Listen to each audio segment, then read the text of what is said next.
Alright guys, welcome to the Heroes of the Storm Southeast Asia Championship Singapore Qualifiers. The first one here, we got ourselves a very interesting match, and this is the first round. It's between Scar versus Look of Flower. I am Babel, and of course the host as well as shoutcaster today. And the draft has started, so without further ado, let's go to that.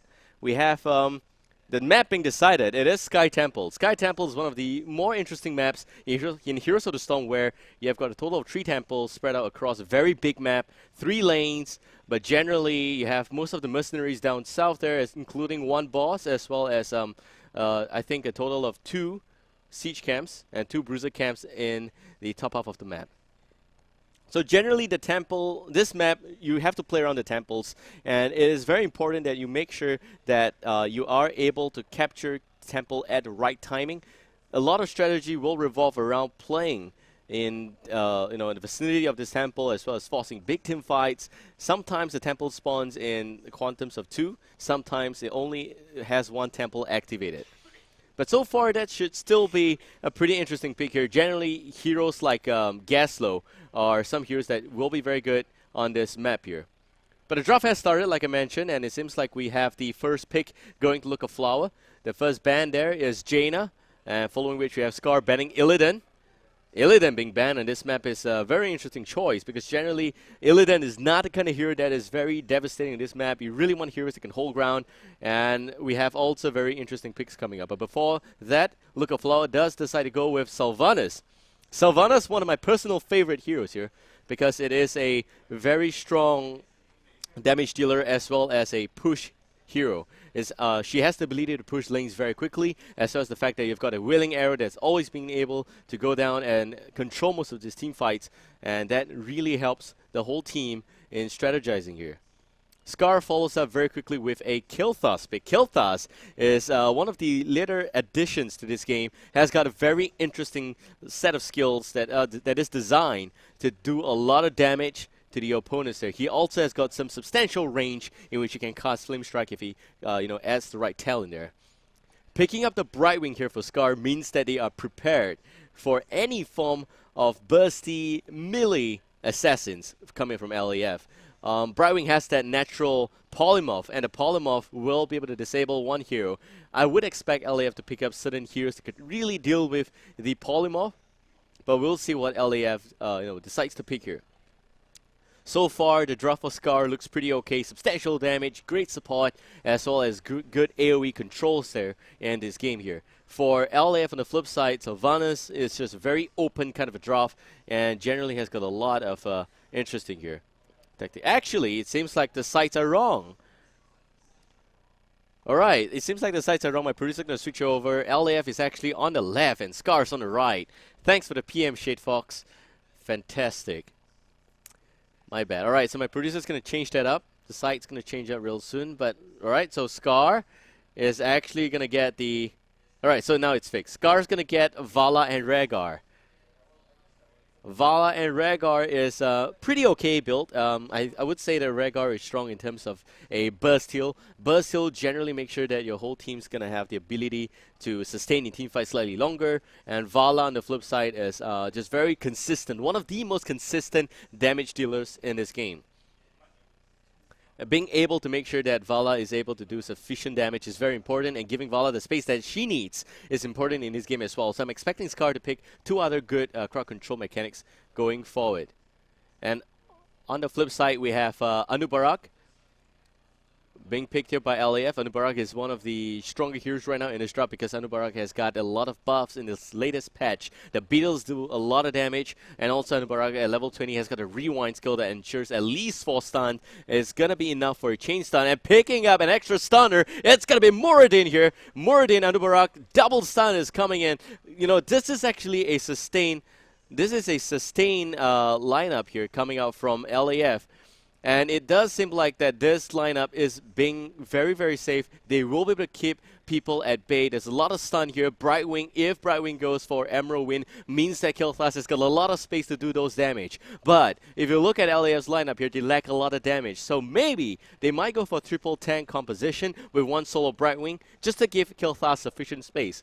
The other alternative is to go for an extra damage dealer. Jaina's good here, but she's been banned already. So that is a little bit of a fixer for LAF to decide on. Meanwhile, on Scar, it seems like they are going for what is called a blood for blood composition.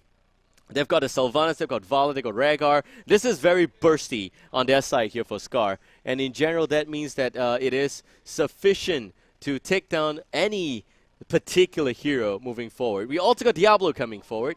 Diablo and Raynor. Now, Diablo is interesting because Diablo has got a very big lot of Terror Talent level 20. That's a very big AoE, blood for blood. And it really helps. For all of you guys who don't know what's blood for blood talent, it's basically a talent that helps you steal health from an enemy. It's about 15%, varies from hero to hero. Like for Diablo, it's slightly bigger in terms of AoE. But yeah, that is a skill that does damage and also heals you up for the same amount. LAF now has got their last pick. They have got almost nothing to worry about except for the Vala, Raynor, and Sylvanas for damage. And for them, there's only one kill task. Now, if LAF wants to sustain in this team fight, they need to make sure that the area, the perimeter, is being formed successfully by Anubarak as well as Muradin. And I will not be surprised if they pick ETC last year. It's also very strong in terms of setting up a good area for defense. But if they do decide that they don't have enough damage, substantial picks will include a great variety of heroes like Felstead instead. Felstead's not bad here in this map. And I'd like to see what kind of a, position is going to happen here for LAF. But for Scar, it seems like they are all in position already. And it is, at the end of the day, going to be up to whether or not this this lineup will work for LAF. It's dual damage, dual tank, standard Brightwing support up against Scar's very good blood for blood composition here. So it seems like they're getting to the lobby, and just going to talk a little bit more about the draft right now. We got a total of 2 damage dealers on Scar, 2.5 actually. If you look at Sylvanas, she's not really strong in the sense of being a crazy damage dealer. But by the way, the map is going to be Sky Temple. We're going to have this sorted out. Yep, we got Raynor, Diablo, Rhaegar, Vala, Sylvanas on Scar. And for LAF, it seems like it's going to be Felstead, Muradin, Anubarak, Brightwing, Killpass. Substantial damage from the back line. LAF really wants to make sure that your enemy don't come in to deal damage on Killpass. For Scar, their job is to really go in, burst down the Killpass or the Felstead and do sufficient damage. Anubarak and Muradin is going to have to play circus here. They want to make sure that most of the attention's on them. It may not necessarily be so most of this time because Scar cannot fall for that trap. And Anubarak is packed a little bit of puncher, being very dangerous and does sufficient damage. So that's the thing that I think is pretty interesting to see for this map here. Also note, the map being Sky Temple means that you have got a lot of space here for fights.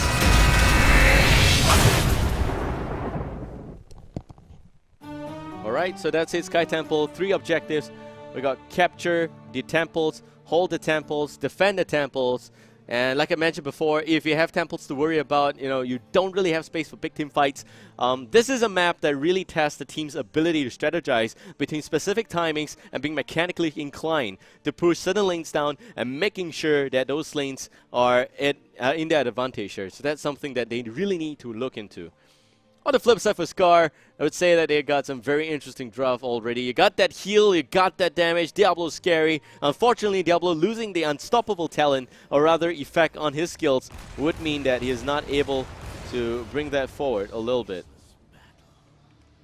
Alright, so we go into game right here, right now.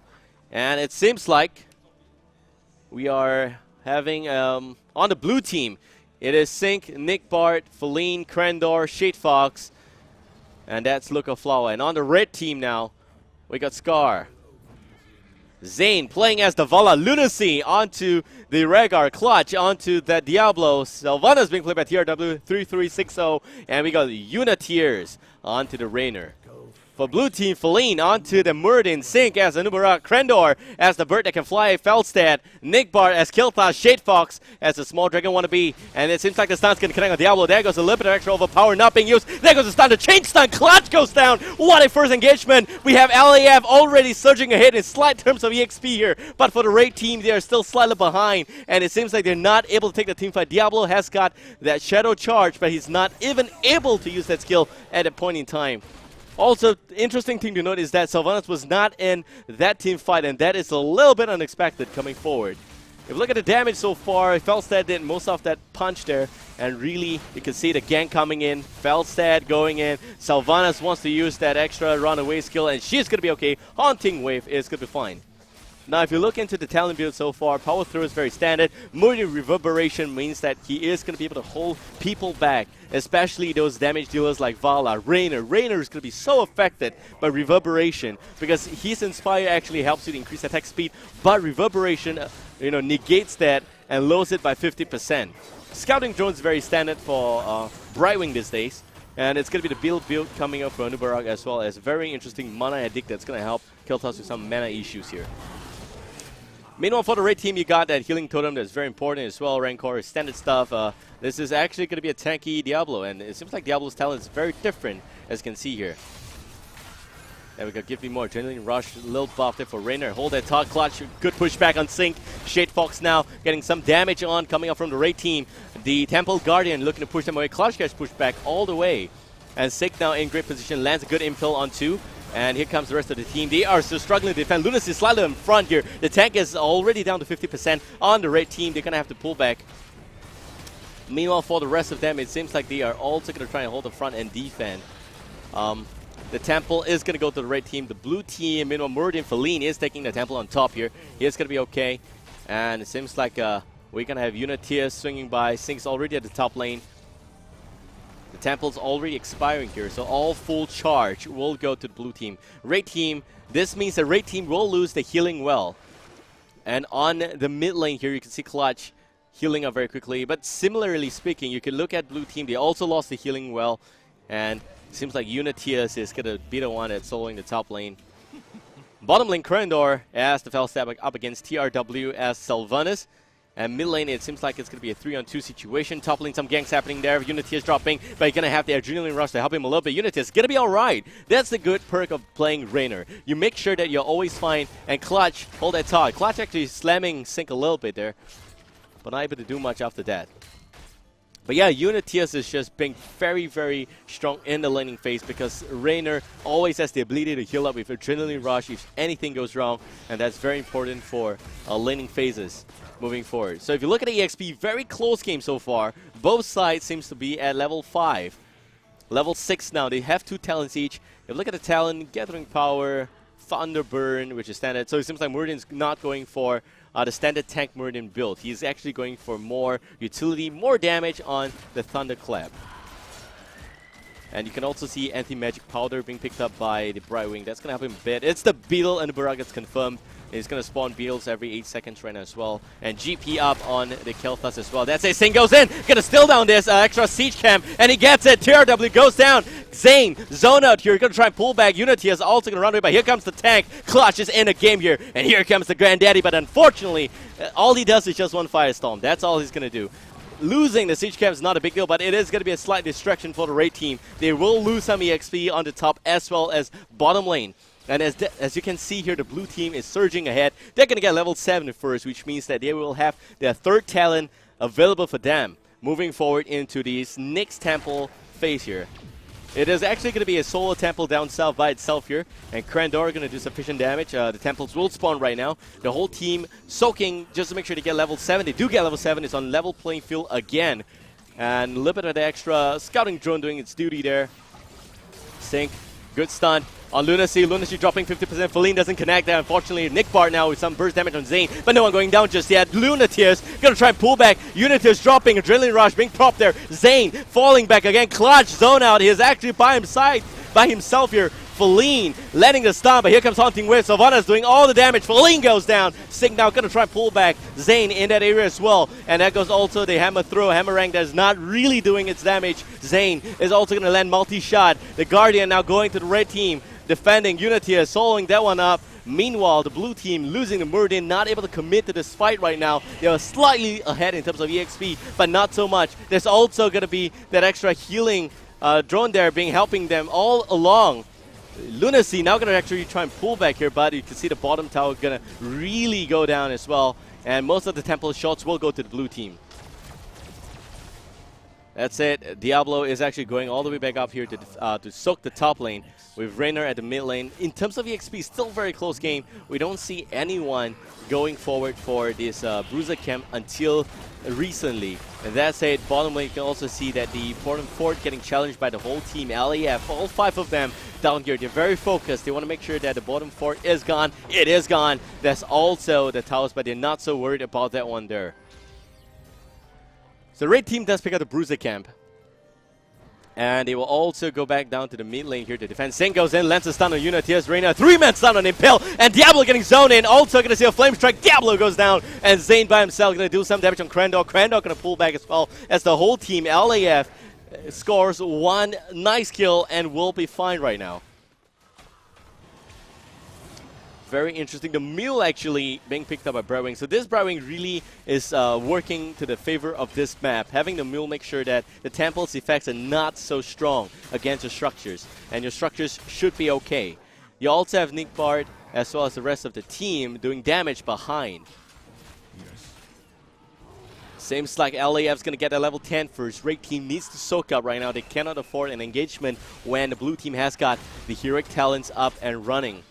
Clutch now defending bottom lane by himself, and you can also see Anubarak is defending the top lane. A little bit of a struggle there. Sync is also going to tap the well and get some extra mana regeneration on there. The siege camp does go to the red team. Still very close game right now. Too close to call it quits here. And effectively, they are all just very, very excited, picking up the heroic talent. It's interesting to see that Brightwing is still undecided though.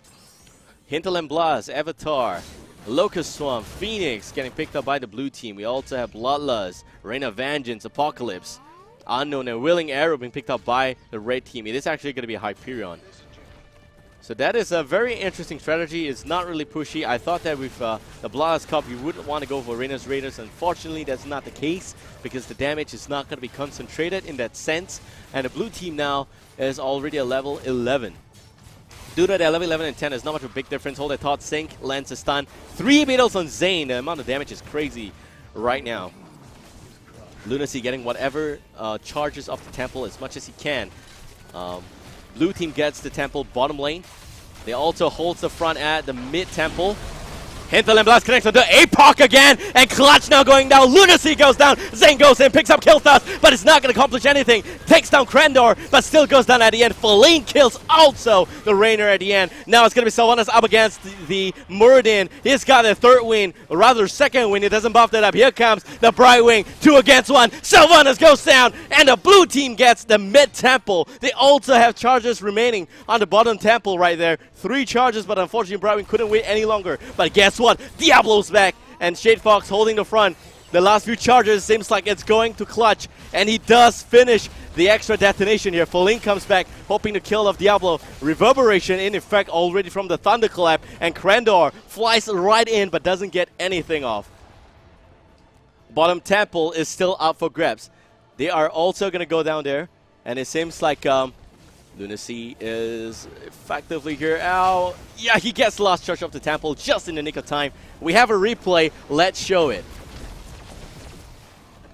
Alright, so this is what happened in the last team fight. As you can see, it's a very interesting position from both of them. Feline being in a position as well. And it seems like the replay is loading right up. But Shade Fox was holding this front very well. Oh, wow, what a quick flyby. They're actually flying all the way back. Alright, let's, this is actually very interesting. Alright, Shade Fox is not here right now, but you can see Sync is in this area. And lands a great impale. Hyperion gets summoned there. 3-man stun. Hinterland Blast. APOC connects. Maximum damage there. And on the red team, everyone dropping really low. Hyperion doing the damage. And Phoenix also doing sufficient damage. Unfortunately, it seems like it's a close fight at the end of the day. Right, and we're now back to real time. The blue team just having pushed the mid lane. Both of these teams are already at level 13. They got a talent, but red team hasn't added a talent yet. Clutch goes in. APOC again. No Hinterland from the blue team just yet. There goes the Phoenix and Hinterland Blast on 2. Sylvanas goes down. Clutch getting pushed back by Emerald Wind. Will die as well. Zane now going to try and hold the front. And it seems like the Rhaegar is trying to heal up Zane as much as possible. Feline with a quick off toss goes in, tries to pick up the kill. Will not get it off at the end. And it seems like it's going to be a 2-for-1 exchange. The blue team dropping 2. Great engagement for the red here. And Scar doing a great job in that fight. Feline and the mid lane again up against Unitiers. Unitiers actually has been playing quite well. If you look at the damage chart here, you would see that the Rainer is at about 14k damage, which is still substantially okay and acceptable. It's no surprise that Vala is actually at 16.6k, because that's actually one of the most consistent damage dealers in this game right now. Meanwhile, for the blue team, it seems pretty clear that Killflash has been zoned out. If you look at it, it's only 9k hero damage. That is not good enough. You really want Killflash to go in to pack the punch, to take down those heroes there, and to really deal those damage that he needs to do. 14 against 14 right now. You can see the talents again. It seems like it's going to be extra search and healing there. Siphon Dead, double barrel, very standard stuff. Well, it's actually going to be a two-pronged arrow coming up from Sylvanas. Meanwhile, for the blue team, they are having a team fight. No, they're fine. All right, that's good. Yes, it is the Clap build here, the Clap Mountain God build. And it seems like Feline's going to have extra space here to work with. It's not my ideal type of build, but here comes Sylvanas. Willing Arrow misses, unfortunately. Only one silence. Clutch goes in. That's a bad fight right there. Hinterland Blast on 2. And you also see the Rain of Vengeance. Here goes the Apocalypse. Not going to do maximum effect, though. And Sync going down. Unitius shooting that machine gun. Rifle. Lunacy falling back. Hinterland Blast getting disjointed just now. Now going to come out as well. Minimum effect. Nick Bard secures sufficient perimeter right now. And the whole team is going to be fine. But blue team will snag up this temple as we speak. 1 for 2. Red team had the extra advantage, but they're not able to hold the ground. That's the effect of having 2 warriors on your team. They really help you hold ground very well. Clutch goes there, and you can see a very quick shadow charge, and he's also going to hold the ground. Diablo against Mountain King Muradin. We'll see how that's going to end. Red team finishes off the remaining charges there, and it seems like the top temple is going to get pushed out. Nick Bard's in his area. Maybe he can save it. A mill comes down as well. And Nick Bard, surprisingly, is able to also defend his area. The mill from Brightwing, of course, and the fort doesn't stand. Will go down at the end. Lunacy Clutch, Unitius, very interesting combo here. Nick Bard getting chased by Diablo. There goes the Shadow Charge over power combo. Nick Bard goes down. 1 damage dealer down already. Red team has got full permission right now to push the top lane. They're not going to get it, unfortunately. Blue team on the rotation to pick up Sylvanas. Haunting Wave being used, but not going to pop back in. Shade Fox, very clutch polymorph. Sylvanas takes the damage and will go down at the end. Red team now snatching also the Bruiser Cam, supposedly belonging to the blue team. They're pushing the top lane as much as possible. Krendor flies by, and one wonders what a wild bird could really do here. But there's nothing much really. The Bruiser Cam's going to take down the gate effectively. I think they might also take down the tower, but Sync and Feline just joined them. Tower taking some damage right now. The Beetle's doing a lot of work, really. Sync is the main reason why the tower is still standing. So level-wise, we're looking at about 70% extra lead here per level on the blue team. And LAF has got the extra advantage. They really need to avoid team fight, get level 20, and then pursue full-fledged medical benefits against the red team. As you can see, the blood for blood composition here is not really obvious. You only have got 2 heroes with blood for blood. That's not really strong in that sense. There's still the Bloodlust combo here, though, and the Bloodlust is going to help Rainer a lot, which explains why he is actually ideal to take more damage, or rather to dish more damage. Moving forward, Feline jumps in, Dwarf Toss into a very quick Storm Bolt, but doesn't get anything followed up after that. Red team now going for the Siege Cam. Siege Cam is effectively picked up here by the Red team, and the whole team just dancing around behind. So Siege Cam against Siege Cam, great position. Impel misses from Sync. Clutch goes in, APOC being used. There goes the Wailing Arrow, silence only on 1. That's it. Phoenix also comes out kill fast, and it seems like Clutch might just drop here, dropping very low already. Gets hexed up, will die. Lunacy also going to go down to the Hinterland Blast, and Rainer, without a tank, without frontliners, not going to deal those damage there. Flame Strike connecting. Unitis goes down. Tier double. This is catastrophic for the red team. Zane going to try and run here. Also, Impel going to connect. Krendor flies behind. It's a flyby. It's a bird, it's a plane, it's Krendor, and he's on the bird right there. TRW right now zoning away, running away from the temples, and it seems like blue team is actually not going to go for the temple. Oh, they might just go for the temple. They will get up the bottom temple, it seems. And Mule again getting called out here just to hold the front, but unfortunately that's not an ideal position for a Mule. The Mule really needs to be called on forward against temple, against against this map, if you really want to make sure that your mule does maximum effect, you cannot afford to have the mule down on a tower because the tower is not going to be good enough. That said, we also will see the boss getting picked up here by the blue team. And Clutch effectively is alive. Everyone else is alive, in fact, from the blue team. As for the red team, Vala just respawned. Clutch, oh, with the Shadow Charge, unfortunately, Clutch is going to go down here. And it seems like he doesn't have his Black Soulstone. This tank actually, this Diablo actually played very interesting. He has got that resurrection cost lowered. So that means he is expecting to go in, to do damage, and to die very quickly. He also has got sufficient tank damage with Imposing Presence. Now, I don't like Imposing Presence. I don't think it's really helpful in Diablo against a team like this. If you look at the lineup here from the blue team, they don't really do right-click damage. They do a lot of spell damage. It's mostly skill shots from Kilthas. So I don't think Imposing Presence is really going to help Diablo survive a lot more. But blue team does have level 20 right now. And that means that Anumbarak is actually going to go for the Hardened Shield Locust Swarm combo. He's not going to go for Rewind. Muridan on the flip side will go for Rewind. And you also got that buff on the Hinterland Blast coming out from the Feldstad. And you have that continuous winds coming out from the Brightwing. And a nice little boat stomp for Kilthas. That's a mandatory talent for Kilthas. You really need that extra mobility moving forward. In terms of kill, it's very clear that the blue team has been stomping the red team. We've got 19 kills is to 9 kills. I think that says a lot.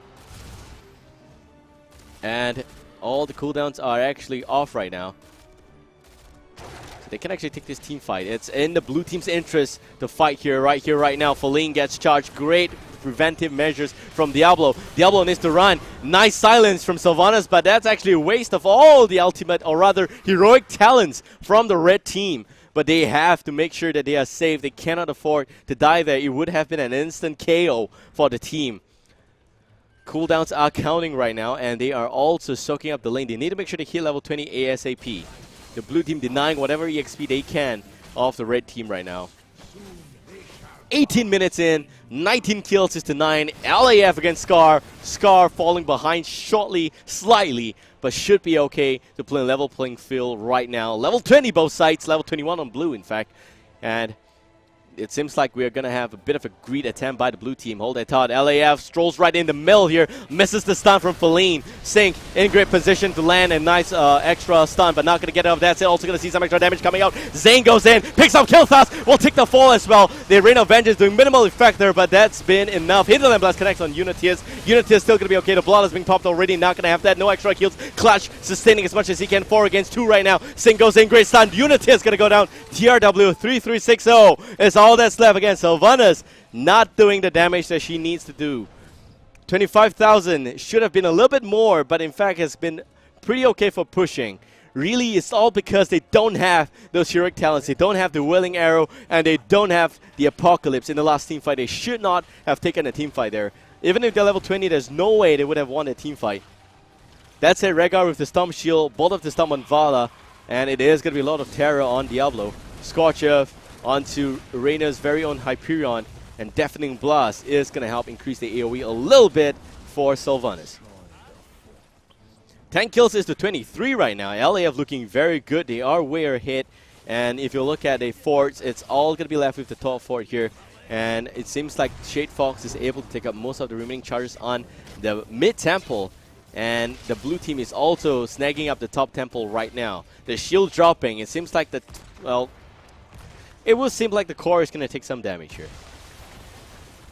We're going to look into a replay right now, and we'll see if there's going to be a team fight. You could look at the bottom left-hand screen. That's actually real time. So this is where it's a little bit of a mistake for LAF. They came in the middle, and then a lot of things happened. Zane went quickly to kill in the Nick part, which is really important to get that off quickly. But the lack of damage from Unitius is not really helpful. Unitius also clicking on the wrong hero. Feline is a tank. Singh is a tank. Unitius should be clicking on the Krendor instead of those tanks there. You really shouldn't pay so much attention to those tanks. The tanks are very hard to kill unless you got burst damage. If not, that shouldn't be the case. So we're back to real time, and it's going to be level 22 against level 20. LAF surging ahead. Scar a little bit behind right now. 85% on the core for Scar. Seems like game 1 is not done yet. They can still mount a great comeback. They need to make sure they got all the heroics off cooldown. And meanwhile, TRW is taking some damage. Flame Strike on 2 and doing a lot of damage. Flame Strike is very, very painful. That's why most teams will instant first ban Kilthas. Without Kilthas banned, you can see, if you look at the damage chart right now, Kilthas is in fact dealing about 31k hero damage on the blue team. I'd like to give full credits to Felstad, which is being played by Krendor, for doing so much more than Kilthas. Also, Kilthas is a natural magnet.